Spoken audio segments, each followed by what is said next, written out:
नमो बुद्धाय. जय Bhim. Doctor Babasaheb Ambedkar प्रश्नावली सदरमध्ये आपले स्वागत आहे. मित्रहो, प्रश्नावली सदर भाग 6 मध्ये महामानव डॉक्टर बाबासाहेब आंबेडकर यांच्याविषयी अल्पशा माहिती प्रश्नावली माध्यमातून आपण बघणार आहोत. किमान 5 प्रश्न म्हणजे वकिलीच्या प्रॅक्टिससाठी डॉक्टर बाबासाहेब आंबेडकर यांनी हायकोर्टामध्ये कधी अर्ज केला? भारतामध्ये बौद्ध धम्माचा प्रसार करणारी भारतीय बौद्ध महासभा या संस्थेचे 1954 पूर्व पहिले कोणते नाव होते? बोधिसत्व डॉक्टर बाबासाहेब आंबेडकर यांनी अशोका विजयादशमीच्या दिवशी दिनांक 14 ऑक्टोबर 1956 रोजी दीक्षाभूमी या ठिकाणी कोणाच्या हस्ते बुद्ध धम्माची दीक्षा घेतली? वकिली क्षेत्रांमधील डॉक्टर बाबासाहेब आंबेडकर यांनी कोणाची पहिली केस लढवली होती? आणि डॉक्टर बाबासाहेब आंबेडकर यांच्या जन्मस्थळावर मध्य सरकारने एक भव्य स्मारक तयार केले. त्या स्मारकाला कोणते नाव देण्यात आले?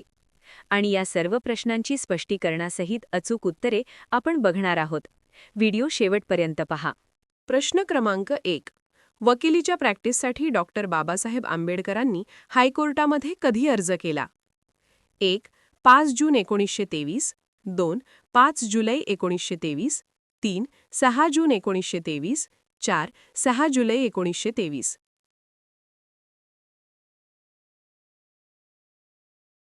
आणि याचे अचूक उत्तर आहे पर्याय क्रमांक 2, 5 जुलै 1923.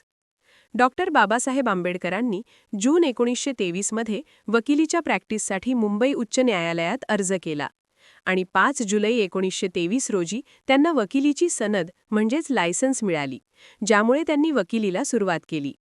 लंडनमधून बॅरिस्टर ॲट लॉ पदवी घेतल्यानंतर त्यांनी भारतात परत येऊन मुंबई उच्च न्यायालयात वकिली सुरू केली. प्रश्न क्रमांक 2. भारतामध्ये बौद्ध धम्माचा प्रसार करणारी भारतीय बौद्ध महासभा या संस्थेचे 1954 पूर्व म्हणजे पहिले कोणते नाव होते? 1. भारतीय बौद्ध जनसंघ, 2. भारतीय बौद्ध महासभा, 3. भारतीय जनसंघ महासभा, 4. भारतीय महासभा जनसंघ.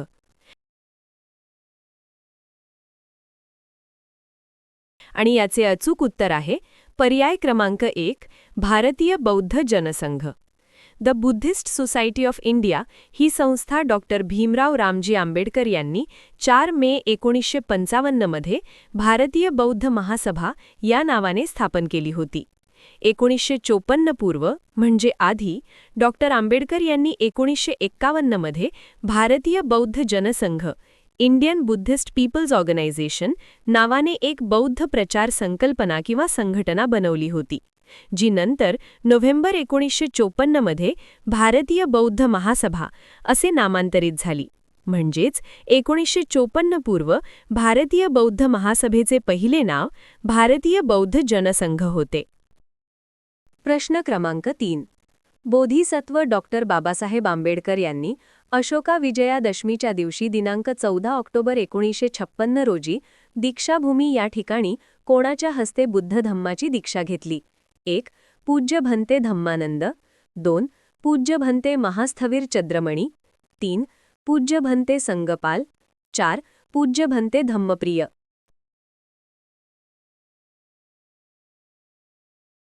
आणि याचे अचूक उत्तर आहे पर्याय क्रमांक 2, पूज्य भंते महास्थवीर चद्रमणी.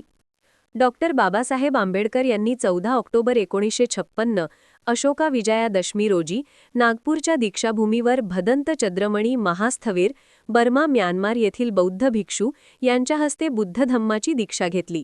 याच प्रसंगी बाबासाहेब यांचेसह सुमारे 5-6 लाख अनुयायांनी बुद्ध धम्म स्वीकारला. हा दिवस भारतीय इतिहासात धम्मक्रांती दिन म्हणून ओळखला जातो. प्रश्न क्रमांक 4.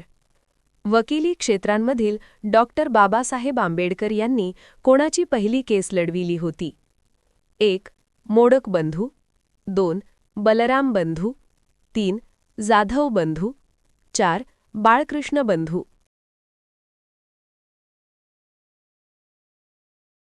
आणि याचे अचूक उत्तर आहे पर्याय क्रमांक 3, जाधव बंधू. वकिलीच्या सुरुवातीच्या काळात बाबासाहेबांनी नाशिक जिल्ह्यातील आदगावच्या महार जाधव बंधूंची केस लढवली अशी माहिती आहे. पण मान्यताप्राप्त ऐतिहासिक नोंदींमध्ये त्यांचा देशाचे दुश्मन मानहानी प्रकरणातील विजय त्यांच्या प्रारंभिक महत्त्वपूर्ण वकिली प्रकरणांपैकी आणखी एक म्हणून सापडतो. डॉक्टर बाबासाहेब आंबेडकरांनी आपली पहिली महत्त्वाची केस किशावर जेधेन डिंकरराव जवलकर यांची देशाचे दुश्मन मानहानी प्रकरण 1927 ची बाजू उभारत लढवली होती, असेही आढळून येते. प्रश्न क्रमांक 5. डॉक्टर बाबासाहेब आंबेडकर यांच्या जन्मस्थळावर मध्य सरकारने एक भव्य स्मारक तयार केले. त्या स्मारकाला कोणते नाव देण्यात आले? 1. भीमज्योत, 2. भीम स्मारक, 3. भीम क्रांती, 4. भीम जन्मभूमी.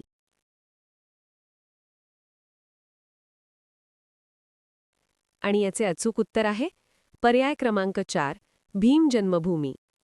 डॉक्टर बाबासाहेब आंबेडकर यांच्या जन्मस्थळी महू, आत्ताचे डॉक्टर आंबेडकर नगर, मध्य प्रदेश येथे उभारण्यात आलेल्या भव्य स्मारकाला डॉक्टर बाबासाहेब आंबेडकर स्मारक असे नाव देण्यात आले आहे.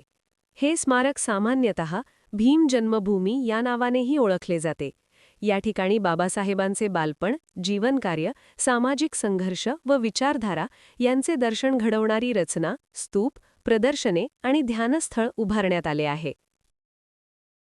मित्रहो, व्हिडिओमधील माहिती आपणास कशी वाटली अवश्य कमेंट्स करून सांगा. व्हिडिओला लाईक करा, सबस्क्राईब करा. शिवाय वाचनीय आवड असणाऱ्या आपल्या सर्व मित्रबांधवांना शेअरही करा. जय भीम, जय बुद्धाय.